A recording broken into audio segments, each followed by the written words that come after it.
2장 36절 말씀에서 우리 45절까지만 보겠습니다. 다니엘 2장 36절 말씀에서 45절 말씀까지 한 목소리로 저와 함께 교독하도록 하겠습니다. 1234면 1235면이 되겠는데요. 제가 36절을 읽고 성도님들이 37절을 읽는 방식으로 45절까지 함께 보도록 하겠습니다. 36절을 읽습니다. 그 꿈이 이러한즉 내가 이제 그 해석을 왕 앞에 아뢰리이다. 왕은 여러 왕들 중에 왕이시라. 하늘의 하나님이 나라와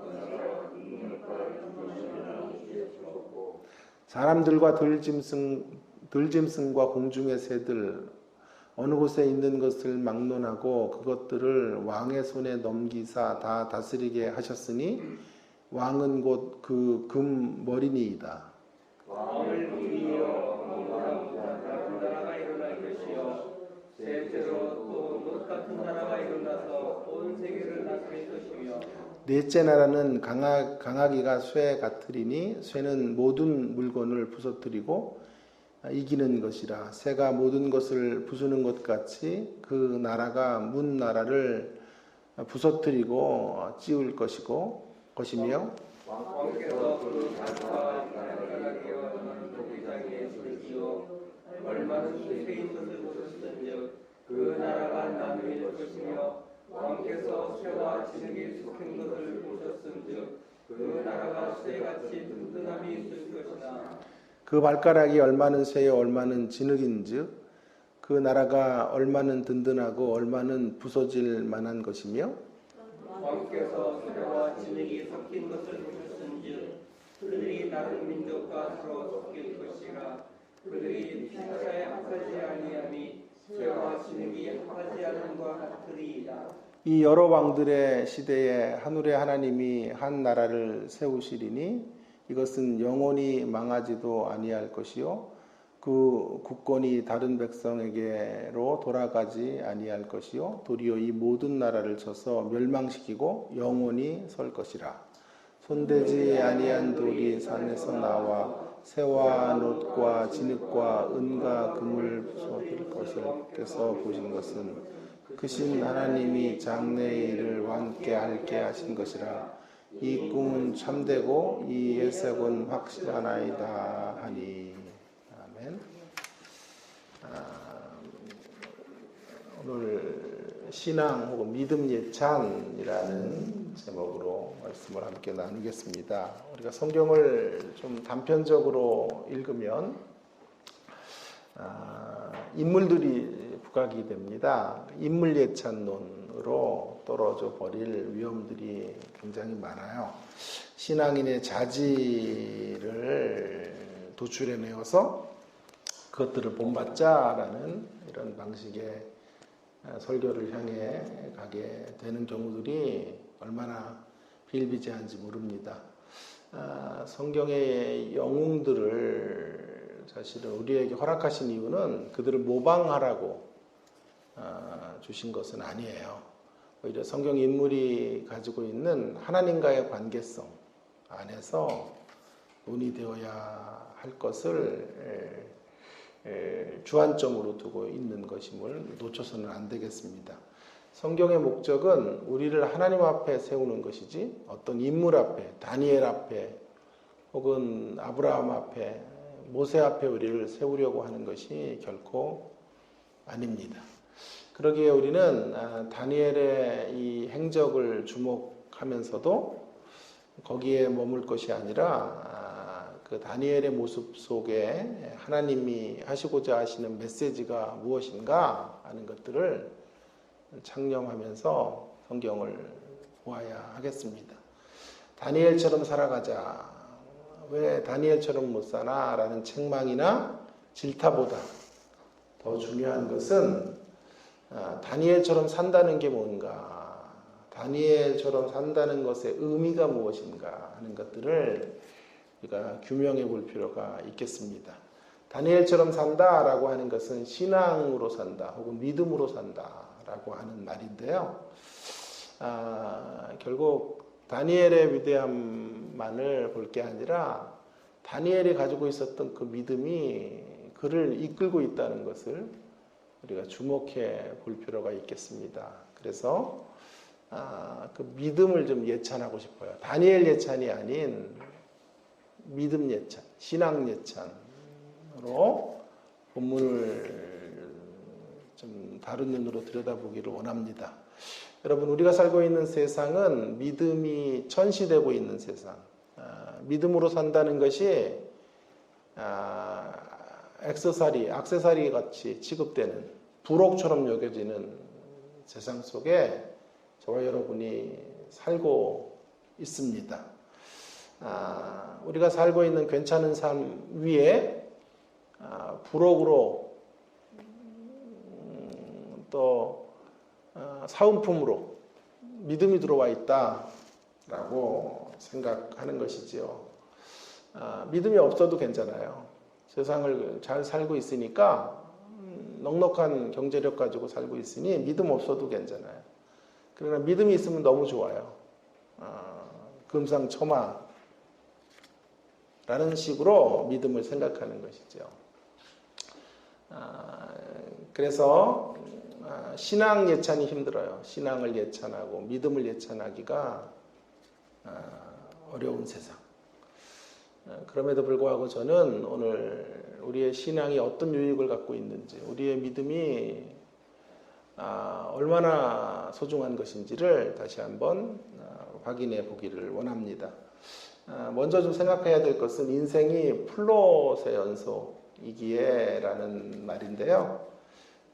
인생, 다니엘 2장을 통해서 우리가 확인하게 되는 인생의 걸음은 플롯과 같다는 것인데요.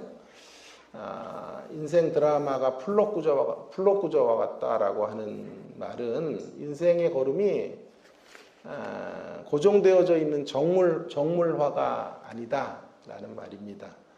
인생은 마치 동적으로 움직이는 활동사진과 같아요. 인생은 고정된 실체가 아니고 늘 요동치는 물과 같습니다. 플롯이라고 하는 것은 여러분 무엇입니까? 끊임없이 문제가 생기고 갈등이 생기고 그 갈등이 해결되는 과정이 플롯의 방향이라고 할 수 있겠는데요. 흥미롭게 시청률이 높은 이런 드라마들은 모두 이 아주 잘 짜여진 플롯 구조를 가지고 있죠. 한 주에서 한 두 주의 문제 하나를 해결하고 그리고 이제 그 다음 주에 또 새로운 문제가 도출되고 또 갈등이 만들어지고 그 문제를 또 한 주에서 한 두 주 사이에 이렇게 문제를 해결을 하면서 전체적으로 뭐 한 20회분이면 그것이 갈등에서 해답으로 나아가지만 그 안에도 끊임없이 갈등과 해답이 계속 반복되어지면서 흥미를 창출하죠. 근데 이제 그러다가 시청률이 뭐 30%대, 40%대까지 가면 어떤 일이 벌어지냐 하면 기존에 써놓았던 시나리오를 좀 늘려야 되니까요. 그래서 한 1, 2주 안에 한 갈등과 플롯이 해결되는 그 아주 치밀하게 짜여진 논리들을 조금 느슨하게 만들거나 혹은 늘리거나 플래시백 같은 효과들, 뭐 과거를 막 연상시킨다거나 막 또 감초들을 갑자기 이상한 자리에 끼어들게 해서 이렇게 드라마의 횟수를 늘리게 되면 시청자들이 대본 알죠. 재미없다야 이렇게 가는 것이에요. 그래서 어쩌면 이렇게 시청률과의 싸움은 플롯과의 싸움이다. 어떤 플롯 이야기의 구성을 얼마나 쫀쫀하게 치밀하게 짜가느냐에 시청률이 달려있다 해도 틀리지 않을 거예요. 그래서 수많은 작가들이 달라붙어서 이런 이제 이야기들을 구성하고 있는데요. 왜 이렇게 플롯 구조에 목숨을 거냐 하면 그것이 우리 인생이기 때문에 그래요. 우리의 삶이 끊임없는 갈등과 해결의 국면으로 계속해서 치달아가고 인생의 국면마다 요람에서 무덤까지 우리가 이런 또 새로운 어려움들을 만나고 또 헤쳐나가는 이런 구조로 저와 여러분의 인생들이 구성되어져 있기 때문에 그렇습니다. 한 차례 위기가 몰려오고 그 고비를 넘어가는 듯 하면 또 다른 파도가 밀려오고 또 그 파도를 헤쳐나가야 하고요. 또 그 고비가 이제 넘었다고 싶으면 어느새인가 또다시 비바람이 몰아쳐서 우리들의 이제 가는 진로들을 가로막는 이런 일들이 끊임없이 벌어지게 되는 것입니다. 여러분의 인생이, 우리의 인생이 쉴 새 없이 전개되어지는 플롯 구조와 같기 때문에 늘 우리의 삶에 하나님의 임재만 경험하는 것이 아닙니다. 꽃길만 걷지 않는다라는 거죠. 어느 때는 먹구름이 가득하기도 하고 비바람이 몰아치기도 하고 숱한 고난의 길들이 우리 앞에 고난의 가시밭길이 열려져 있는 것입니다. 이것이 삶의 여정이라고. 근데 이런 삶의 여정을 그렇게 무방비 상태로 맞이하지 말라고 우리 하나님께서 우리에게 허락하신 소중한 선물이 있다면 믿음이에요. 믿음, 신앙이에요. 신앙. 삶의 문제와 갈등이 계속 펼쳐져 가는 우리의 인생의 마지막 순간까지 끊임없는 플롯이 전개될 건데요. 하나님은 그런 시간들을 믿음으로 살아내고, 제가 좋아하는 표현으로 말하면 믿음으로 여백을 메우며 살아가라고 우리에게 소중한 믿음을 선물로 허락해 주신 것입니다. 멋지게 믿음으로 여백을 채워냈던 사람 중에 하나가 다니엘이에요. 당연히 다니엘은 박수갈채를 받아 마땅합니다. 보통 신앙인과 다른 그런 믿음이 있었으니까 다니엘은 위대한 사람이죠. 그러나 제가 다시 강조하지만 저는 오늘 다니엘 예찬을 안 할 것입니다. 다니엘 예찬보다 믿음을 예찬할 것입니다. 그 이유는 다니엘을 깎아내리려고 하는 것도 아니고요. 다니엘을 그저 우리 수준으로 이렇게 떨어뜨리려는 의도가 있는 것도 아니에요. 제가 그렇게 믿음을 예찬하고 싶은 이유는 믿음의 경지가 있어서 다니엘이 그 길을 걸어갔기 때문이라고 말씀드리고 싶습니다. 자, 믿음의 경지가 있으니까 믿음의 길을 갈 수 있는 거예요. 믿음의 길을 간 사람이 대단하지만 갈 수 있는 길이 있으니 그 길을 만들어 놓으신 것이 훨씬 더 소중한 대목이에요. 전에 그런 말씀을 한번 예를 들은 적이 있는데요. 우리의 예배 장소가 한밤중에 어둠으로 덮여 있다고 한번 가정해 보십시다. 누구도 스위치를 찾지 못하는데 촉이 예민한 한 분이 벽을 더듬어서 그 어둠 속에서 스위치를 발견하고 스위치를 올립니다. 불이 환하게 들어오죠. 여러분 대단하죠? 그분이 스위치를 발견한 게 정말 대단한 것입니다. 다른 사람은 발견하지 못했던 그 스위치를 예리한 촉으로 발견해 갈 수 있었다는 게 위대한 일인지 모르겠습니다. 그래서 이렇게 환한 빛을 허락해 줬으니 말입니다. 그러나 정말 중요한 것은 뭘까요? 스위치를 킨 것이 아니라 이 건물 안에 전력이 공급되고 있는 거예요. 이 건물 안에 전기가 흐르고 있다는 거예요. 그래서 스위치를 킨 것보다 위대한 역사는 누군가가 전기를 여기에 공급해 놓았다라고 하는데 있는 것이죠. 믿음의 높은 경지로 걸어간 다니엘 대단하지만 그 높은 경지가 있다는 거예요. 그 높은 경지에 세계가 존재하고 있다는 것이 더 위대한 일이고 소중한 대목이다. 그래서 몇 가지로 오늘 한 4가지 정도의 믿음 예찬을 좀 해보려고 합니다. 믿음이 얼마나 대단한 것인가. 첫 번째 믿음 예찬은 담대함인데요. 신앙 예찬 혹은 믿음 예찬 같은 말이죠. 첫째로 믿음은 우리를 어디로 이끌어 가냐 하면 담대함으로 우리를 이끌어 갑니다.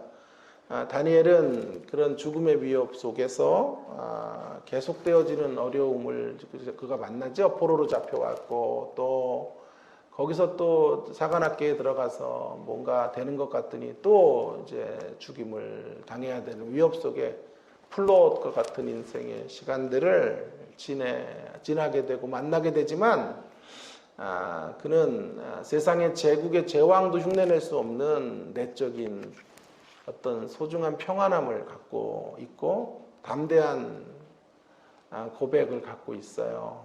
권세 있는 삶의 모습을 우리는 다니엘을 통해 이제 보게 됩니다.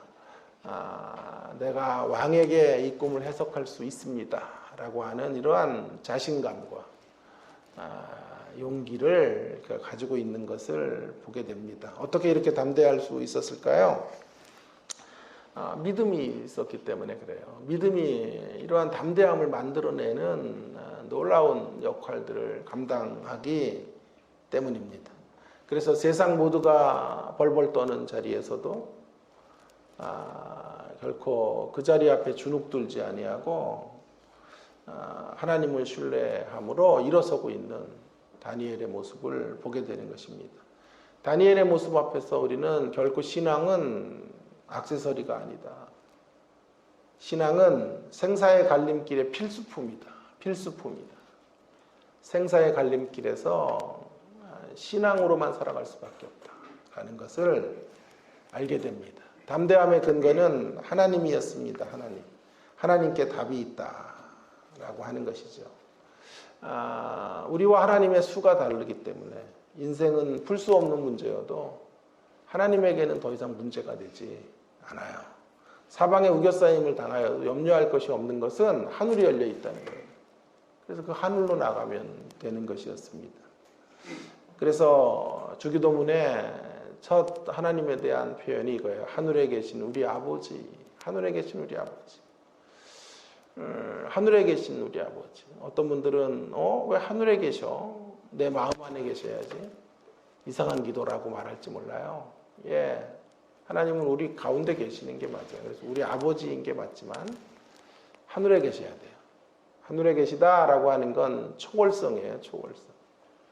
하늘에 계신다라고 하는 것은 우리는 땅에 있고 하나님은 저 뭐 삼층천 어디에 있다 이런 개념이 아니고요. 장소적인 어떤 곳에 계시다는 뜻이라기보다는 우리와 질적으로 다른 레벨에 계시는 분. 질적으로 달라야 다른 능력과 권세를 가져야 어때요? 우리를 도울 수 있어요. 그래서 하늘에 계시다. 하늘에 계신이라는 말은 하나님의 초월성이에요. 우리 아버지는 내재성이에요. 초월성과 내재성을 함께 갖고 계신 하나님.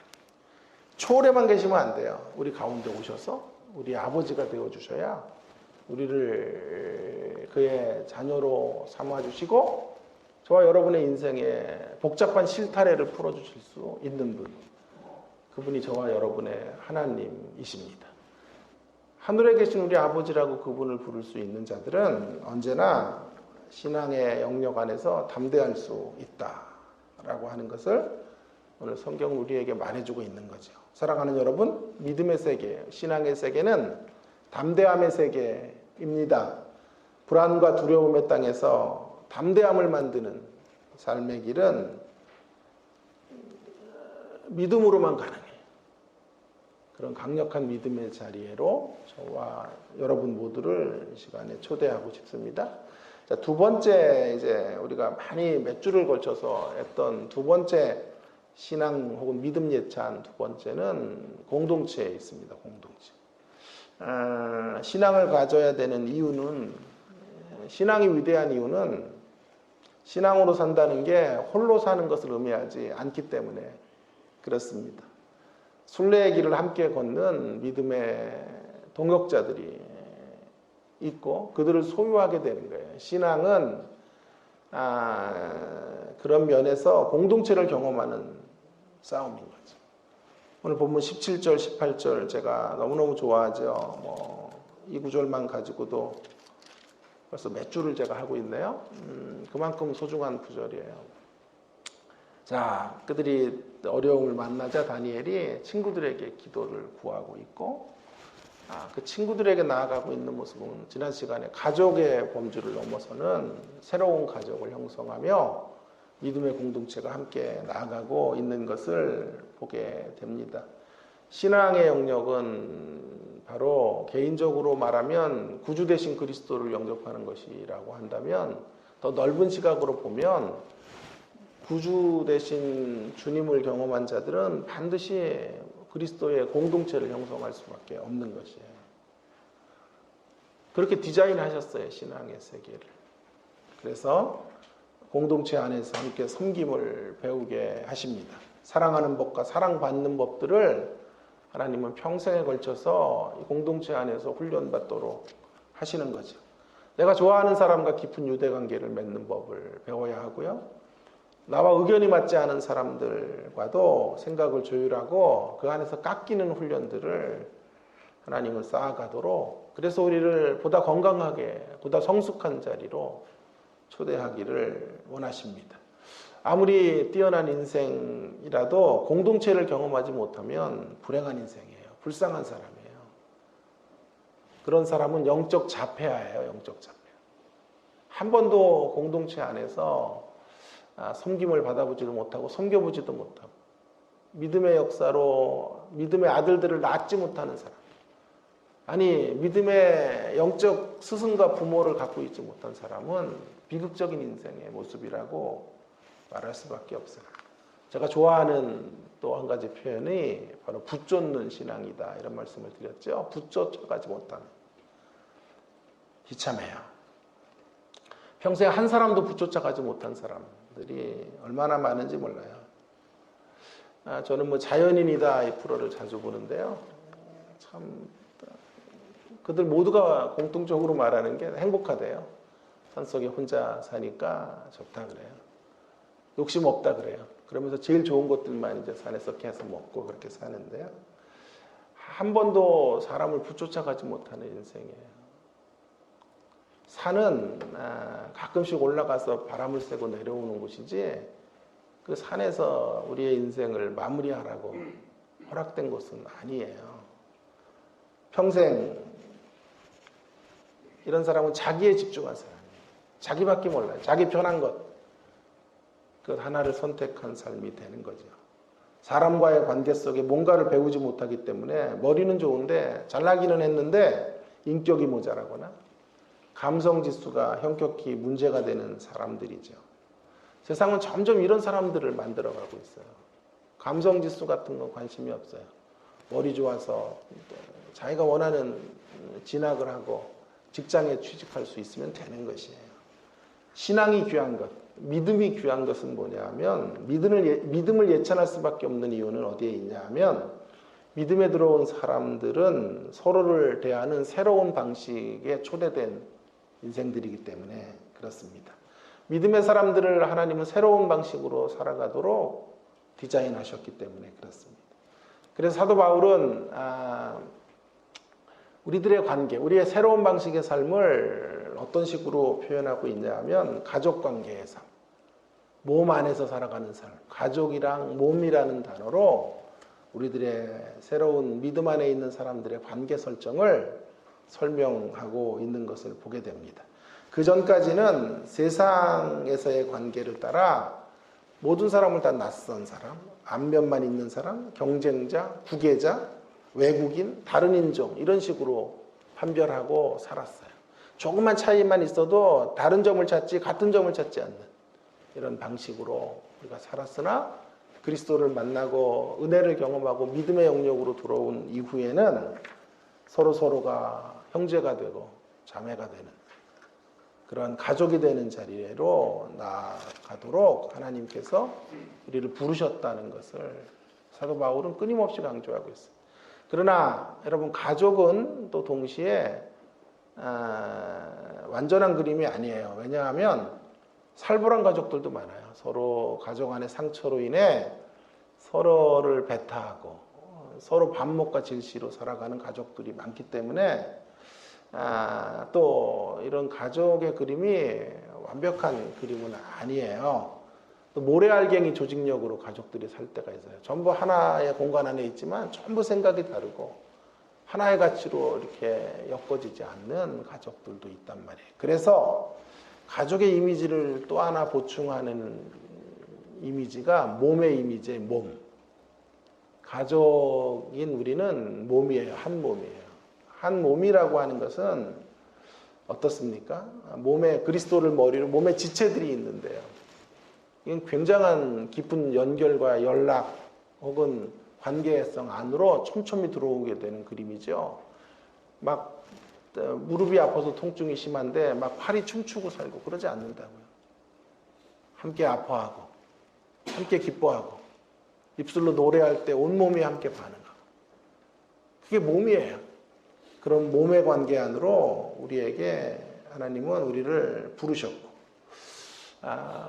그리스도의 몸을 이루는 존재들로 신앙 안에서 살아가는 영역의 세계를 초대해 놓으셨단 말이에요. 그래서 신앙으로 산다는 것을 예찬할 수밖에 없어요. 공동체를 경험할 수 있도록 하나님께서 허락하셨기 때문이에요. 교회를 배우도록 하나님께서 우리들의 인생을 이끌어가고 계시기 때문이에요. 그러므로 사랑하는 여러분, 믿음의 세계는 공동체를 진하게 경험하는 세계입니다. 소외와 단절, 개인적 이기주의가 판을 치는 세상 속에서 하나님께서 허락하신 가장 큰 은총 중에 하나는 공동체, 내 편을 함께 만나게 하시고 누리게 하시고 맛보게 하신 것이죠. 신앙 안에서 공동체의 힘과 위로를 마음껏 경험하시는 복된 자리로 여러분 모두를 초대합니다. 세 번째 신앙 예찬 혹은 믿음 예찬, 여기 믿음도 들어가야 돼요. 믿음 예찬은 찬양이에요, 찬양. 하나님이 액세서리 정도로 여겨지는 이런 시대 앞에 제가 제시하고 싶은 신앙에 대한 예찬은 신앙의 또 한 가지 큰 유익은 찬양인을 만든다라고 하는 것입니다. 오늘 본문을 보십시오. 본문에 보시면 이제 17절과 18절에 그들이 기도를 하고 19절 이하에 하나님께서 밤에 은밀한 것으로 응답하십니다. 그리고 나오는 구절이 이거예요. 이에 이 은밀한 것이 밤의 환상으로 다니엘에게 나타나 보임에 다니엘이 하늘에 계신 하나님을 뭐예요? 찬송하니라. 하늘에 계신 하나님을 찬송하니라. 그리고 왕 앞에 서서도 꿈을 해석하기 전에 분명히 말해요. 이 꿈을 해석하신 이가 하나님이십니다.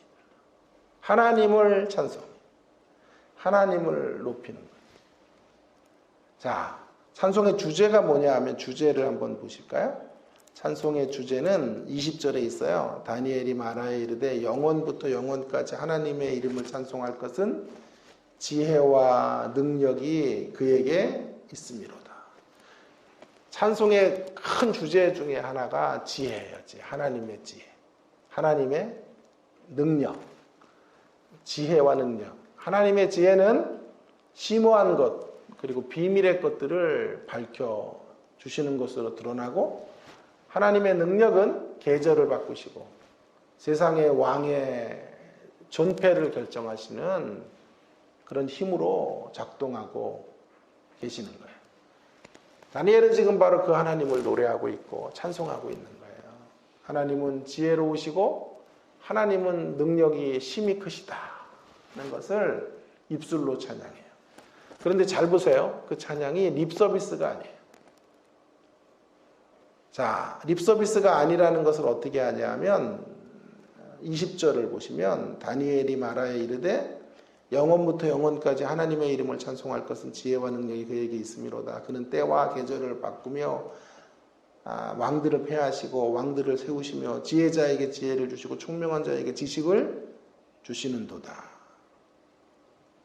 22절에 그는 깊고 은밀한 일을 나타내시고 어두운 데 있는 것을 아시며 또 빛이 그와 함께 있도다.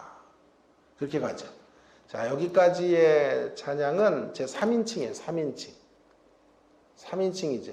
그러니까 좀 어려운 말로 관찰자 시점이에요. 하나님은 내가 관찰해 보니까 대단한 분이시고, 하나님은 지혜로우신 분이시고, 하나님은 능력이 많으신 분이셔. 이렇게 3인칭의 시점으로 고백하고 있는 것이에요. 그런데요, 자, 이 인칭이 바뀌어요. 23절로 가면 이제 그 하나님에 대한 고백이요, 이렇게 바뀌죠. 나의 조상들의 하나님이요, 나의 하나님, 나의 조상들에게 역사하셨던 그 하나님, 나의 하나님이, 나의 조상들의 하나님이요, 주께서 이제 내게 지혜와 능력을 주심을 찬양하는 거예요. 그 하나님이 어느 장로님의 찬양이 아니에요. 어느 유명한 목사님의 찬양이 아니고 나의 역사 속에 임하신 하나님. 그 하나님을 제가 찬양합니다. 나의 삶을 이끌어 가신 지혜로우신 하나님. 나의 삶의 통치권을 가지고 계셨던 능력의 하나님을 찬양합니다. 다른 사람의 간증이 아닌 나의 간증으로 하나님을 노래하는, 그래서 우리의 간증이 찬양이 되도록 만드는 자리로 신앙은 우리를 이끌어 줄 거예요. 그래서 신앙 예찬이 필요한 거죠. 어제의 승리가 아니라 오늘의 승리, 그들의 승리, 신앙의 선배들의 승리가 아닌 나의 승리, 이 승리의 자리로 하나님은 우리 모두를 부르고 계시다. 그래서 그런 세계가 있으니까 다니엘은 그런 세계에서 노래하고 있는 거예요.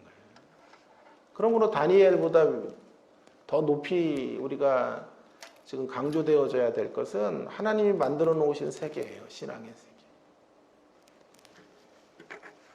사랑하는 여러분, 믿음의 세계는 간증에 있는 찬양의 세계입니다.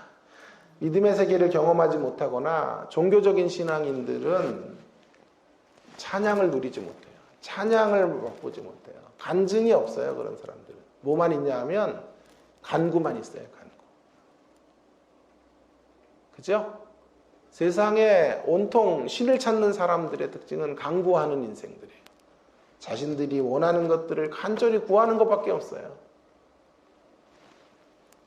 간구는 있으나 점차로 찬양이 사라져가고 있어요. 뭐 찬양이라니까 뭐 성가대 재편하고 그런 게 아니고요. 나의 삶의 역사 속에서 일하셨던 하나님, 일하시고 계신 하나님, 그 하나님을 꺼내 들고 그 하나님의 지혜와 하나님의 방대하신 능력들을, 나의 삶 속에서 일하셨던 그 역사들을 노래하고 고백하고 우리의 입술로 찬송하는 이러한 자리, 간구일색의 삶에서 찬양일색의 삶으로 신앙은 우리를 초대하고 계시기에 신앙은 위대한 것입니다. 마지막 한 가지 더 생각할 것은 신앙 예찬 네 번째는요, 하나님의 주권적 통치예요. 신앙이 위대한 이유는 신앙은 하나님의 주권적 통치에 눈을 뜨게 만들어줘요. 하나님의 주권은 오늘 본문에서 하나님께서 비밀을 풀어주시는 모습으로 드러나는데요. 우리가 읽었던 이 꿈의 해석의 장면을 보십시오. 36절 이하에 그 꿈을 해석하는데 지금 이 느부갓네살이 서 있었던 자리는 금에 해당하는 자리. 그래서 머리가 정금으로 되어 있어요. 신상을 보았어요, 꿈에. 가슴과 팔이 은으로 되어 있고 배와 넓적다리는 노수로 되어 있고 종아리는 철로, 발의 반쪽은 철과 나머지 반쪽은 진흙으로 되어 있다고요. 그런 신상을 이제 보게 된 거죠. 그리고 뜨인 돌 하나가 나타나가지고 누가도 띄워놓지도 않았는데 공중에 띄워져 있는 돌 하나가 내려와서 나타나서 그 신상을 가격하고 신상이 부서지는 거죠. 이 꿈이 도대체 무엇인가? 라고 하는 것을 이제 어떤 이들은 제국의 역사로 이 금, 은, 노, 철과 진흙이 섞인 이 네 개의 모습을 네 개의 제국으로 말하는 학자들이 많아요. 바벨론으로 시작해서 메데와 바사, 그리스, 로마 제국까지의 역사를 말한다라고 추정하는 분들이 있지만 역시 어디까지나 추정에 불과해요. 그것보다 제가 좀 선택하고 싶은 것은 뭐냐 하면 특정한 나라로 이렇게 맞추기는 힘들어요. 왜냐하면 나라들을 메데, 바사, 그럼 메데와 바사를 하나로 묶을 건지 그걸 따로 떨어뜨릴 건지 이런 것도 어렵고요. 그래서 그 중간중간에 또 역사 속에 있었던 나라들을 또 스킵할 수도 없는 문제도 생기고 하기 때문에 그렇게 보기보다는 이 세상 나라의 특징적 모습들을 말하는 거죠. 세상 나라가 질에 있어서 점점 안 좋아지는 거예요. 금, 은, 놋, 철, 진흙으로 떨어지는 거죠. 물론 세상 나라는 지날수록 점점 강력해질지 모르지만 영적으로 훨씬 더 퇴락해 가게 되는 거죠. 우리의 사회가 훨씬 더 진보했지만 어떻습니까? 그러나 우리의 영적인 어떤 수준이 더 높아진 것은 결코 아니에요. 점점 더 타락이 지능적이 되어지고 더 깊은 이런 죄악된 골짜기를 향해서 세상이 치달아 가고 있는 것을 보게 됩니다. 자, 그런 세상 나라가 뜨인 돌은 그리스도를 상징하죠. 그리스도의 초림, 그리스도의 오심과 그리스도의 사역을 통하여 영적으로 세상 나라가 물러가고 하나님의 나라가 건설되어지고 하나님의 나라가 세상 나라를 이기게 될 것에 대한 환상적 그림이죠. 그러니 하나님의 주권적 통치가 세상 나라를 이끌어가고 계시는 것이고 세상 나라를 지배하고 계시고 세상 나라 그 위에 하나님 나라의 통치가 있다는 것을 말해주고 있는 거죠. 이것이 하나님의 주권적 역사이고 주권적 다스림의 역사들을 이제 다니엘이 보게 된 것이고 그것에 이제 그 역사를 전달하는 통로로 다니엘이 쓰게 된 거예요. 여러분, 하나님의 주권적인 통치 가운데서만 이 꿈이 해석될 수 있다는 것은 술객들이 그들의 입으로 이미 말했어요. 11절을 한번 보고 마무리를 할까요? 11절에 보시면 2장 11절에 이제 신하들이 이렇게 말하고 있죠. 왕께서 물으신 것, 꿈에 대한 해석은 어려운 일이라.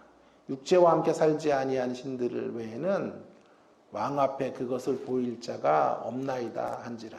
절대적인 신 말고는 이 꿈을 해석할 존재가 없습니다. 신적인 영역의 일이다 이런 말이에요. 진정한 신만이 이 꿈을 해석할 수 있습니다. 근데 그 진정한 신이 우리 하나님이시라는 것을 오늘 성경이 우리에게 분명히 말해주고 있는 거예요. 여기 25절에 보면 다니엘은 어떤 사람이냐 하면 25절에 다니엘을 이렇게 표현한다고요. 사로잡혀온 유다 자손 중에 한 사람을 찾았나이다. 사로잡혀온 유다 자손 중에 한 사람이에요, 다니엘은. 그런데 왕이, 여러분 보세요. 왕이 46절 이하에서는 이에 느부갓네살 왕이 엎드려 다니엘에게 절하고 명하여 예물과 향품을 그에게 주게 하니라. 왕이 절을 해요. 사로잡혀온 비천한 신분의 한 노예에게, 한 사람에게 왕이 절을 한다고. 여러분, 세상 속에서 우리가 살지만 하나님의 주권에 눈뜬 사람, 하나님의 주권적 통치를 붙들고 살아가는 사람이 누리는 복이 바로 이런 복이에요. 세상 제국이 고개를 숙이고 무릎을 꿇는 역사들이 일어나게 되는 거예요. 그래서 다니엘이 좋다니까 다니엘이요. 영어 이름 제가 다니엘이라니까요. 지난주에 친구 하나 만났는데 데이빗이에요. 그래서 야, 네 이름은 안 좋고 다니엘이 좋은 거다. 그래서 제가 20분을 또 강론을 했어요. 그랬는데 보세요. 다니엘의 모습. 이 멋진 세상의 제왕이 무릎을 꿇어 절을 하는 이런 역사로 나아가고 있는 거죠.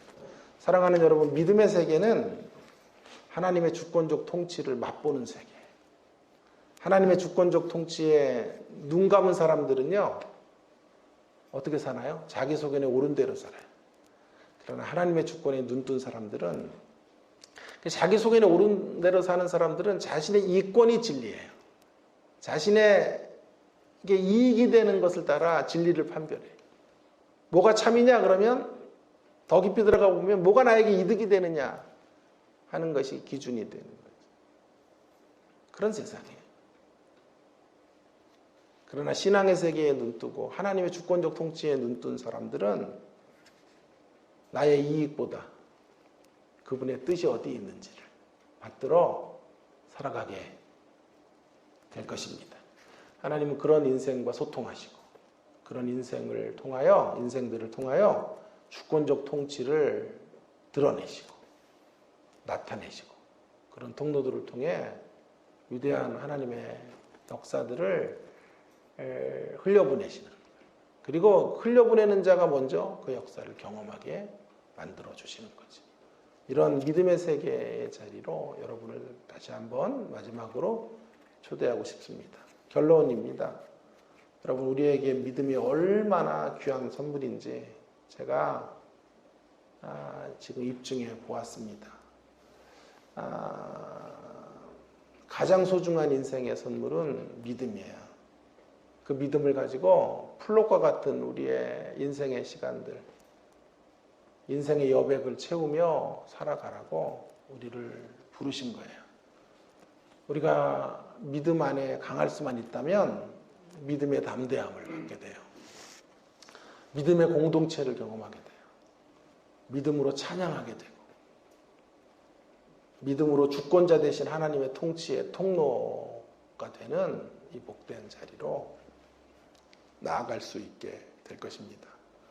사랑하는 여러분, 카터 콜론이라는 사람이 이런 말을 했어요. 하나님이 허락하신 모든 일에 이유가 있다는 사실을 마지막에 우리는 알게 될 것이다. 하나님이 허락하신 모든 일에 이유가 있다는 사실을 마지막에 우리는 알게 될 것이다.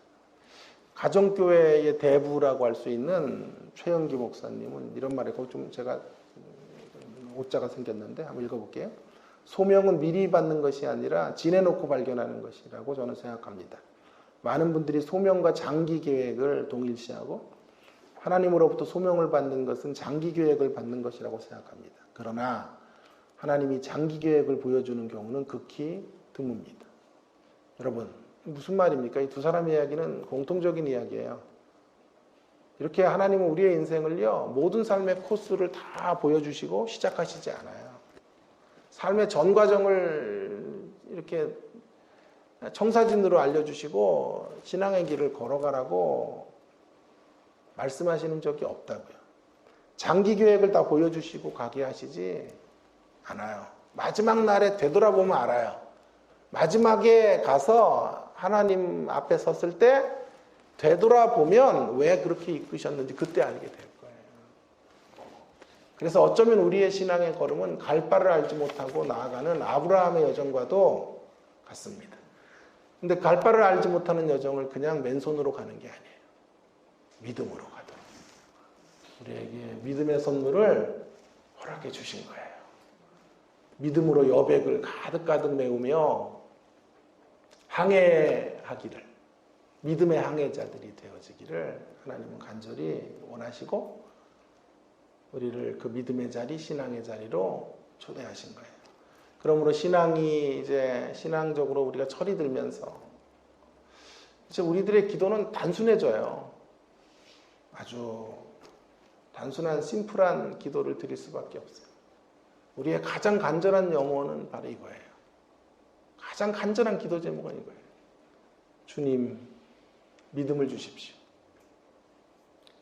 믿음 있는 척하며 살지 말게 하시고 참된 믿음을 허락해 주셔서 작은 파도 앞에 요동치지 않고 항해할 수 있는 담대한 항해자가 되게 하여 주시옵소서. 여러분, 저도 철드나 봐요. 요즘 이 기도가 제 기도의 첫 자리예요. 하나님, 믿음을 주세요. 믿음 있는 목사인 척하고 말이에요. 설교도 길게 하면서 말이야. 뭐 대단한 거 있는 것처럼 떠드는 그런 나를 속이는 항해자가 아니라, 그러면서 두려워하고 삶의 작은 시련 앞에 몸부림치는 그런 나약한 항해자가 아니라, 환난과 핍박 속에서도 견뎌낼 수 있는 믿음, 요동치는 세상 속에서도 하나님을 바라보며 견고하게 서 있을 수 있는 그런 믿음, 그 믿음으로 힘 있는 항해, 항구에 도달할 때까지 힘있게 항해해가는 제가 되게 하여 주시옵소서. 우리 이런 기도를 이 아침에 하나님 앞에 간절하게 절박하게 드릴 수 있게 되기를 간절히 바랍니다. 함께 기도하겠습니다. 여러분, 우리에게 무엇보다도 필요한 것 여러 가지가 있겠습니다만은 믿음인 것 같아요. 믿음. 플롯과 같이 끊임없이 문제가 계속되는 세상 속에, 뭐 코로나 바이러스가 또 지나면 또 얼마 지나지 않아 또 다른 변종의 바이러스들이 또 우리를 엄습해 오고, 이제 바이러스로부터 자유롭지 못한 세상을 살게 될지도 모른다 그래요. 여러분, 그것이 인생길이에요. 끊임없는 항해 길목마다 파도가 있고 어려움이 있고 역경이 있는 걸음들을 우리가 걸어가게 되겠죠. 믿음이 없이는 항해할 수 없어요. 믿음 있는 척 해가지고는 풍랑 앞에서 담대하거나 하나님을 노래하거나 하나님의 주권을 바라보며 그렇게 힘찬 항해의 걸음들을 내디뎌 갈 수가 없어요.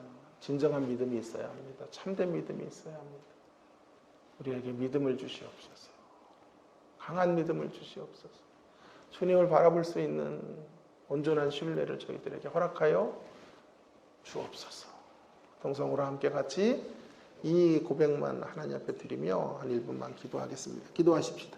하나님 아버지, 오늘도 주님 저희들을 불러주셔서 감사합니다. 하나님 아버지, 믿음의 자리로 초대해 주셔서 감사합니다. 주님을 바라보는 온전한 믿음을 갖게 해 주시기를 원합니다. 믿음의 세계에 하나님, 우리가 오늘도 서 있는 것을 기뻐하며 찬양하며 나아가는 저희들이 되도록 함께 해 주시기를 원합니다. 주님, 우리에게 믿음을 주시옵소서. 담대한 믿음을 허락해 주시고 믿음으로 우리의 삶의 플롯과 같은 인생의 자리를 하나님 믿음으로 채워내며 나아가는 저희들이 되어지기를 간절히 원합니다. 여백을 믿음으로 메꾸는 하나님의 사람들로 주님 설 수 있도록 인도하여 주시옵소서. 그 무엇보다도 하나님, 우리에게 하나님을 신뢰하고 하나님을 바라보는 온전한 믿음을 허락하여 주시기를 간절히 원합니다. 하나님, 웬만한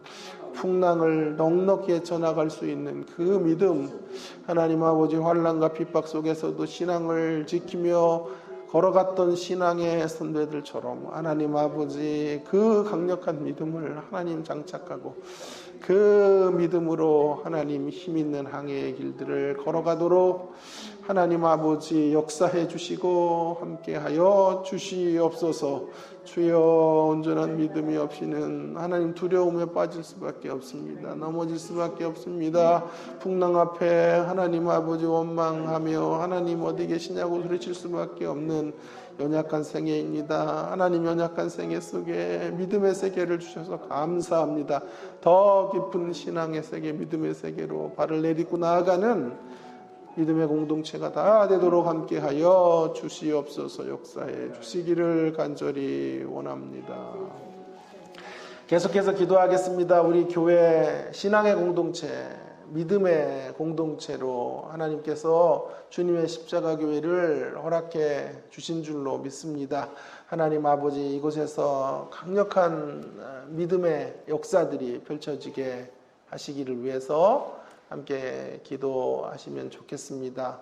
서로의 믿음 때문에 우리의 믿음들이 더 강력해지고 서로를 바라보며 그렇게 함께 공동체를 이루는 가운데 공동체 안에서 온전한 시너지 효과가 이루어져서 믿음의 항해들을 넉넉하게 감당해 낼 수 있는 그러한 주님의 십자가 교회 신앙의 사람들의 모임이 되도록 함께 해달라고 우리 교회를 위해서 기도해 주시고 연약한 믿음의 성도들을 강한 믿음의 자리로 하나님께서 이끌어 달라고 또 기도해 주시기를 바라고요.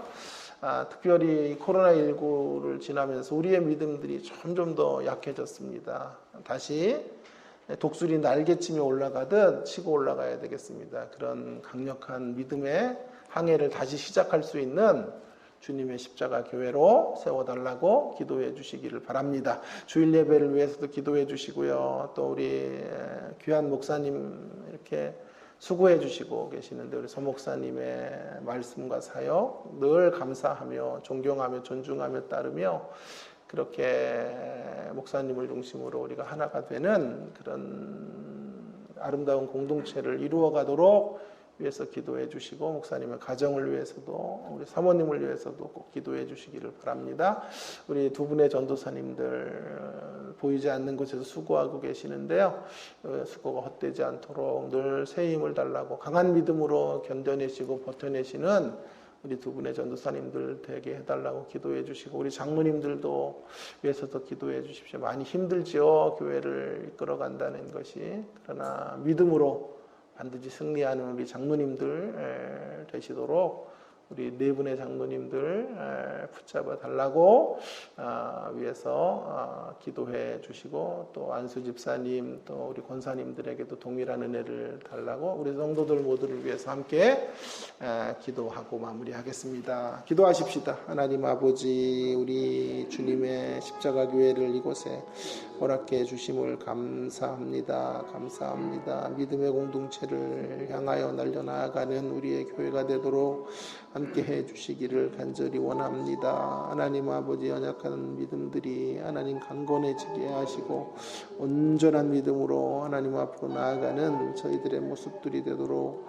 하나님 은혜를 베풀어 주시기를 간절히 원합니다. 하나님 아버지 신앙의 세계 안으로 하나님 아버지 우리를 초대해 주신 하나님 앞에 감사를 드립니다. 신앙의 세계 안에서 하나님 담대하고 공동체를 누리고 늘 입술에 찬양을 가지고 하나님의 주권적 통치의 통로가 되는 하나님 아버지 저희들의 인생이 되고 저희들의 삶이 되도록 함께 해주시고 역사해 주시고 아버지의 뜻이 우리를 통해서 온전하게 이루어지는 복된 자리로 나아갈 수 있도록 하나님 아버지 은혜를 베풀어 주옵소서. 역사해 주옵소서.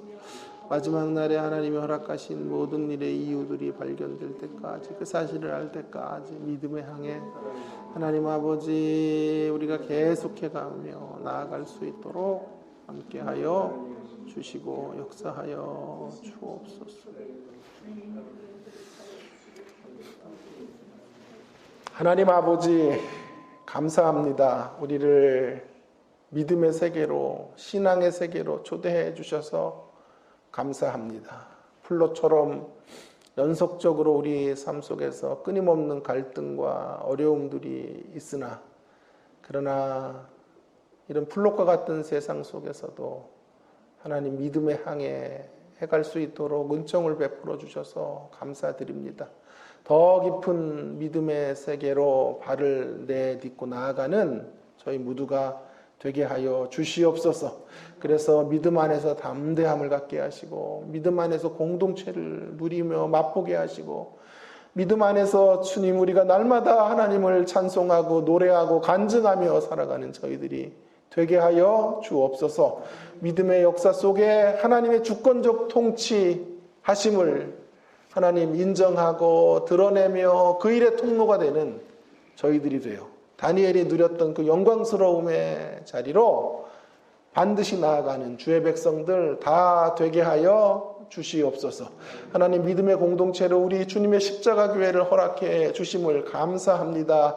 서로서로를 이끌어주는 진정한 가족이 되게 하시고 그리스도 예수 안에서 온전한 몸을 이루어가는 저희들이 될 수 있도록 함께하여 주시옵소서. 주일 예배를 하나님 앞에 올려드립니다. 영광스러운 예배, 하나님의 임재가 충만한 예배를 드릴 수 있도록 함께하여 주옵시고, 하나님 예배에 수종 드시고 또 말씀을 전파하시는 우리 목사님의 사역 하나님 기름 부어주시고 하나님의 신실한 말씀의 대언자로 아름답게 쓰여지는 귀하고 소중한 우리 목사님 되게 하여 주옵소서.